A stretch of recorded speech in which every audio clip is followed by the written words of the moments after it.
today we're going to be doing a little bit more work with analyzing quadratics and looking at the different pieces of the graph and what they can tell us. So we talked yesterday, just to recap, that the vertex is the lowest or the highest point of a parabola, the maximum or the minimum. Then we have the axis of symmetry, which occurs at the vertical line, which is the vertical line at the vertex of the parabola. So that's here in blue. And these are all examples of what we talked about yesterday with the standard form of an equation. So y equals ax squared plus bx plus c. We know that if a is positive, the parabola is going to open up, and if it's negative, it's going to open down. We talked about finding the vertex and the axis of symmetry using that negative b over 2a equation. And then to find the y-coordinate of the vertex, you're plugging that x-coordinate back in that you get. Remembering that the axis of symmetry is always a line, so it's x equals, written as an equation. And then to find our table of values to graph, we just chose two x values on either side of the vertex and used that equation that we were given to find the corresponding y values. We graphed and we labeled, and then we connected the points. Today, we're going to be talking about a different form of a quadratic equation called vertex form. So instead of having to use that negative b over 2a to find your vertex, it's actually in this form already going to be given to you and very easy to pick out of the equation. So once again, if a is positive, the parabola opens up, and if a is negative, the parabola opens down. Our vertex is at the coordinate hk. So you'll notice up here in the equation, we have y equals a times x minus h squared plus k. So we can just pull those two values right out of there to find the vertex. And once again, our axis of symmetry is the same as our x value of the vertex, so it would be the vertical line x equals h. The main thing to be careful about here is that the sign in between is a minus. So you will not change that unless this value is negative. So if you see a plus here, that means that your h value is negative. Otherwise, h is just whatever number is right here. You're just kind of ignoring that sign. So let's take a look at this example. We have y equals 2 times x minus 1 squared plus 3. So our a value is going to be right out here in front, so it's equal to 2. Our h is inside the parentheses, and it says x minus 1. So our h value is 1. And then our k is out here on the end, so k is equal to 3. This parabola is going to open up since it has an a value that is positive. Our vertex, we picked out our h and k values already, should be at 1, 3. And then that means that our axis of symmetry is at x is equal to 1.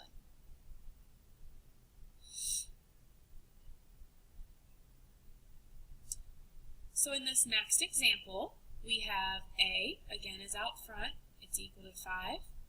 H this time is going to be a negative 3 because x plus 3 represents x minus a negative 3. So that's our h value.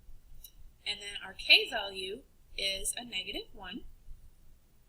So if we look at the direction of the opening, it's again going to open up since our a value is positive. Our vertex, hk, is negative 3, negative 1. And then our axis of symmetry occurs at x is equal to negative 3.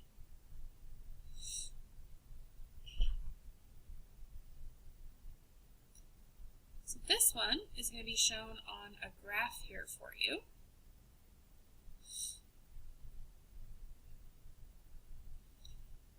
Since our a value is negative, this parabola is going to open down. Our axis of symmetry is going to be at our h value, so we need to know what that is first. Comes from right here, so since it's x plus 3, h is a negative 3, which means our axis of symmetry is x equals negative 3. Then the vertex starts with negative 3, and then our k value is down here on the end, so our vertex is at negative 3, 4. And this one's already graphed for you over here, showing the vertex and the axis of symmetry, and that the parabola has a maximum value since it opens down.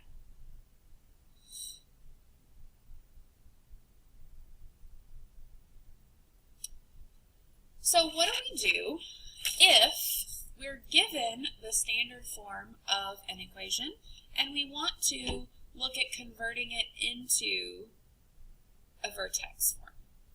So looking back at the standard form of an equation, x squared plus 8x minus 5, for example, we are going to find, using those same formulas we talked about yesterday, the a, h, and k values. So our a value we know is already out in front of our equation, so we can go ahead and put that that's a 1. We have to do a little bit more work this time, though, to find out what our h and k values are. So remember this equation, negative b over 2a. If we take 8 and plug that in, we have negative 8 over 2 times 1, which gives us a negative 4. That represents the x-coordinate of our vertex, which is going to be our h value. So h is negative 4. When we substitute that back in, we have negative 4 squared plus 8 times negative 4 minus 5, and that's going to be equal to a negative 21 when you evaluate it. So our k value is negative 21. Knowing that our a value is positive, that means that our parabola will open up. Our vertex is hk, so it's negative 4, negative 21. Our axis of symmetry is at x is equal to negative 4 because it matches with that a value. And then we could take this vertex, with the h value, we could take this vertex and go ahead and plug that in the middle and graph a couple of points on either side to show that table and be able to graph our equation.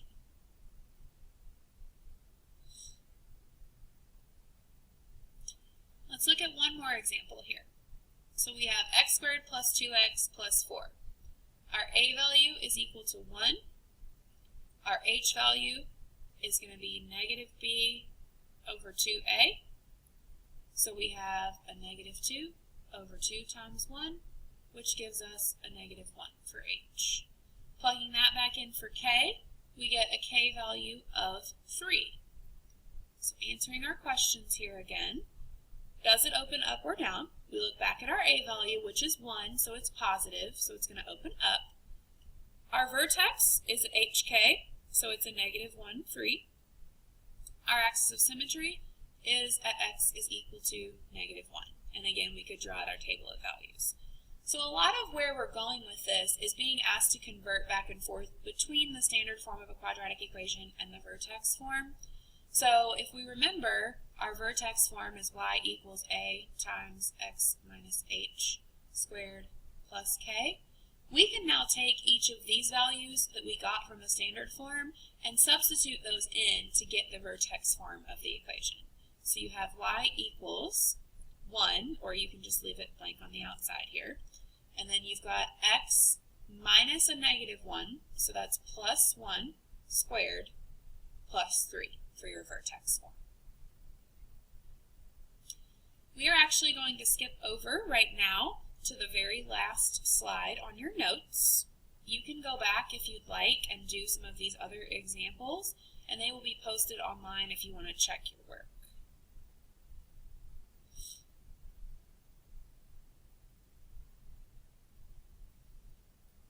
Okay, so we have writing the equation of the parabola where you are given the vertex and it passes through a given point.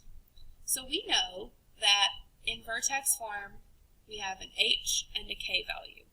So if we were to write this as y equals a times x minus h squared plus k, then we have y equals a times x minus 1 squared plus 2.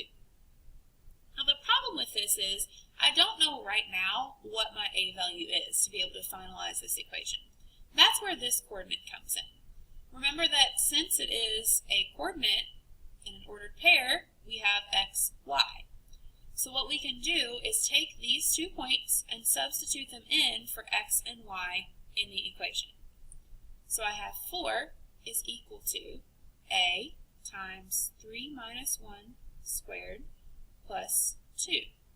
Now notice that we only have one variable left in our equation, and so we're able to solve for a. If we do that now, we get 4 is equal to 3 minus 1 is 2, and when we square that, that's going to be 4. So 4 times A plus 2. We subtract our 2 over, so we get 2 is equal to 4A, and then we divide by 4. When you reduce that fraction, it's going to be 1/2. So writing our final equation, we have y equals 1/2 x minus 1 squared plus 2 as the vertex form.